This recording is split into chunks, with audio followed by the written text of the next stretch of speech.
Good morning friends. चलिए ready हो जाइए आज के 10 क्वेश्चंस के लिए। तो पहला क्वेश्चन है, रंजीत सिंह किस मिसल से संबंधित थे? Options: Sukerchakia, Sandhawalia, option C Ahluwalia, option D Ramgarhia. Ranjit Singh किस मिसल से संबंधित थे? Sukerchakia, option B Sandhawalia, option C Ahluwalia, option D Ramgarhia.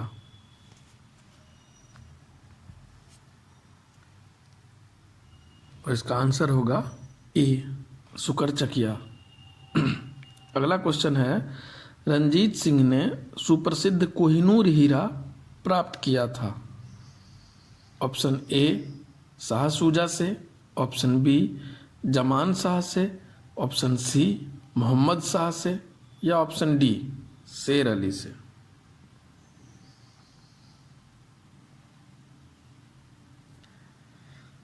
देखिए इसका सही आंसर जो है वो होगा शाहसूजा से, ए। एक्चुअली 1800 ईस्वी में शाहसूजा जब काबुल के गद्दी पर बैठा था तो उसका जो भाई था शाह मोहम्मद, शाह महमूद। तो 1800 ईस्वी में जब ये गद्दी पे बैठा था शाहसूजा, तो शाह महमूद जो था वो चाह रहा था कि इसको गद्दी से बेदखल कर दिया जाए, मतलब इसको गद्दी से किसी भी तरह हटा दे। तो वो उसका एक दोस्त था मोहम्मद, और एक बरकजई के जो सरदार थे फतेह खान, उन दोनों के हेल्प से ये 1809 ईस्वी में इसको विस्थापित कर देते हैं काबुल के गद्दी से। तो फिर अब शाहसूजा शांत तो बैठने वाला था नहीं, तो वो फिर क्या किए थे, काबुल राज्य को प्राप्त करने के लिए जो है, मतलब काबुल राज्य की गद्दी को फिर से वापस हासिल करने के लिए रंजीत सिंह से सहायता मांगे थे, और उसी टाइम पे वो उसको कोहिनूर हीरा भेंट किए थे। तो इस क्वेश्चन का सही आंसर हो जाएगा शाहसूजा से। अगला क्वेश्चन है, सिख राज का अंतिम राजा कौन था? सिख राज्य का अंतिम राजा कौन था? Option A Kharak Singh, option B Sher Singh, option C Naunihal Singh, या ऑप्शन डी दिलीप सिंह। तो इसका आंसर होगा ऑप्शन डी दिलीप सिंह। देखिए दिलीप सिंह जो हैं, इनका निधन 23 अक्टूबर 1893 में हो जाता है, और कहाँ होता है? पेरिस में। ठीक है। दिलीप सिंह अपने मतलब लाइफ के आखिरी पड़ाव में जब इनका डेथ हुआ था, उनसे मतलब कुछ दिन पहले जो है ये सिख धर्म को छोड़ के ईसाई धर्म ज्वाइन कर लिए थे। ठीक है। तो ये एक ऐसे पंजाबी महाराज थे जिन्होंने ईसाई धर्म को अपना लिया था। अगला क्वेश्चन है, टीपू सुल्तान ने अपनी राजधानी बनाई? Option A Srirangapatnam, option B Mysore, option C Bangalore, या फिर ऑप्शन डी कोयम्बतूर।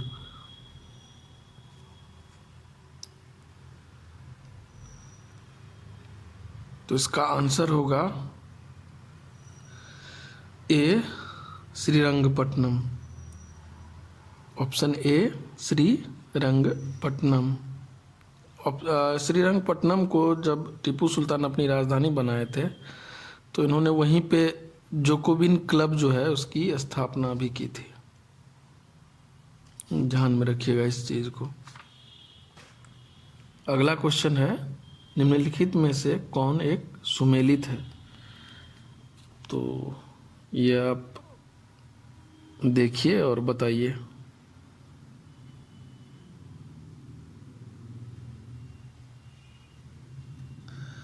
देखिए इसमें जो पहला आंग्ल मैसूर युद्ध हुआ था, ये 1767 से 1769 के बीच हुआ था। ठीक है।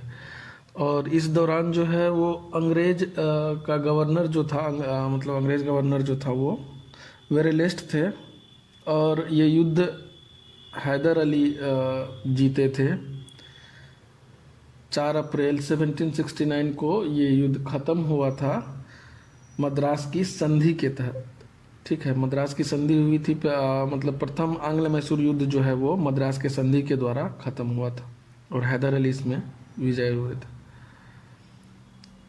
फिर द्वितीय आंग्ल मैसूर युद्ध जो है ये 1780 से 1784 तक चला था।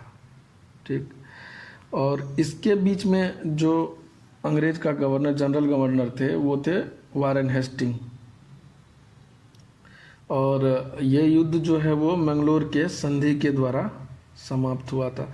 हाँ, और एक चीज़ और बता दें, इसी युद्ध के दौरान बीच में ही 1782 में हैदर अली की मृत्यु हो गई थी।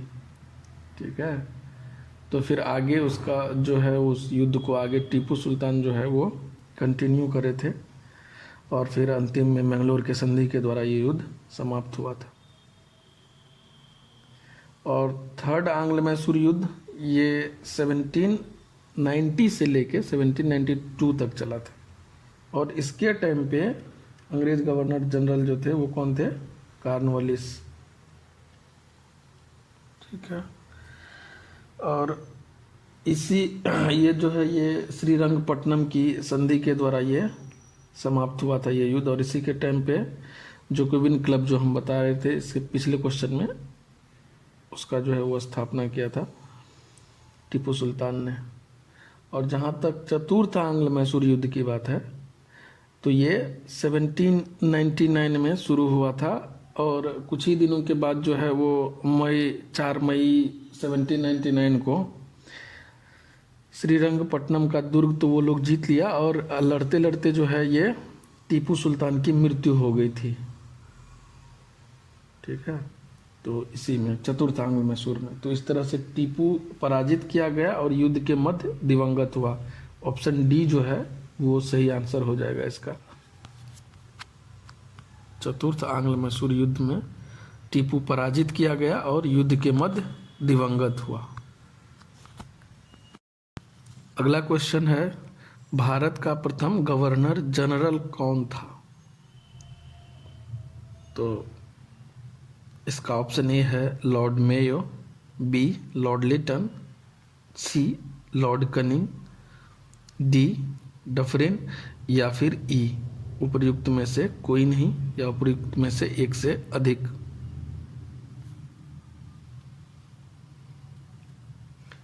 तो इसका ऑप्शन जो है वो हो जाएगा ई, उपर्युक्त में से कोई नहीं।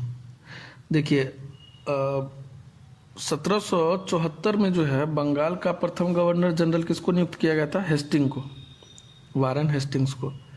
और फिर 1833 में विलियम बेंटिक जो है वो भारत के प्रथम गवर्नर जनरल बने थे। 1833 में विलियम बेंटिक भारत के प्रथम गवर्नर जनरल बने थे, जबकि 1774 में बंगाल का प्रथम गवर्नर जनरल कौन नियुक्त हुआ था? Warren Hasting. ठीक है। और रॉबर्ट क्लाइव जो है ये बंगाल का पहला गवर्नर था। रॉबर्ट क्लाइव बंगाल का पहला गवर्नर था, जो कि वो पलासी का जो युद्ध हुआ था 1757 में, उसके बाद उनको बनाया गया था।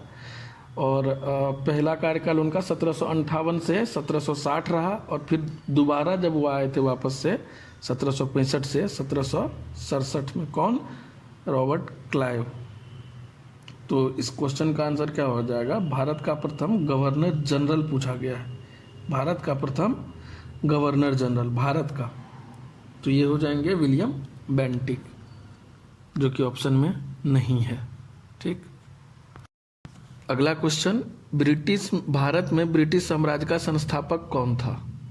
Option A Sleeman, option B lord Minto, option C Clive, या ऑप्शन डी मेयो। या फिर ऑप्शन ई उपर्युक्त में से कोई नहीं और उपर्युक्त में से एक से अधिक। तो देखिए, जैसा कि हम अभी पिछले क्वेश्चन में बताए हैं आपको कि 1757 में जो प्लासी की लड़ाई हुई थी और उसमें अंग्रेज जो है वो जीता था, और उस टाइम पे लोअर और ये क्लाइव जो है वो इसका नेतृत्व कर रहे थे। ठीक है, तो उसी जीत के बाद क्लाइव को यहाँ का बंगाल का पहला गवर्नर बनाया गया था, और इसीलिए जो है सो इनको ब्रिटिश साम्राज्य का संस्थापक माना जाता है इंडिया में, भारत में ब्रिटिश साम्राज्य का संस्थापक। तो इस तरह ऑप्शन हो जाएगा सी, क्लाइव। अगला क्वेश्चन, बंगाल में द्विशासन प्रणाली किसके द्वारा लागू की गई थी? Option A Warren Hastings, option B William Bentinck, option C Robert Clive, या option D Curzon. Option E उपर्युक्त में से कोई नहीं, या फिर उपर्युक्त में से एक से अधिक।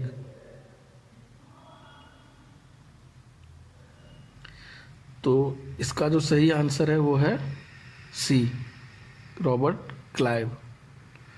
अगला क्वेश्चन है, निम्नलिखित में से किसने बंगाल में द्वैध शासन प्रणाली समाप्त किया था?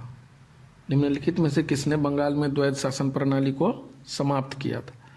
Option A Robert Clive, option B Cornwallis, option C Warren Hasting, या फिर ऑप्शन डी उपर्युक्त में से कोई नहीं।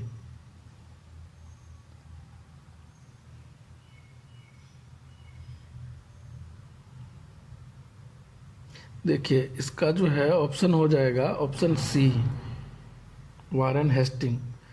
वारेन हेस्टिंग का जो कार्यकाल है वो 1772 में जब ये थे यहाँ पे, तो उसी टाइम पे कोर्ट ऑफ डायरेक्टर्स जो था उन्होंने ये दोहरी शासन, द्वैध शासन प्रणाली जो है इसको समाप्त करने का निर्णय लिया था।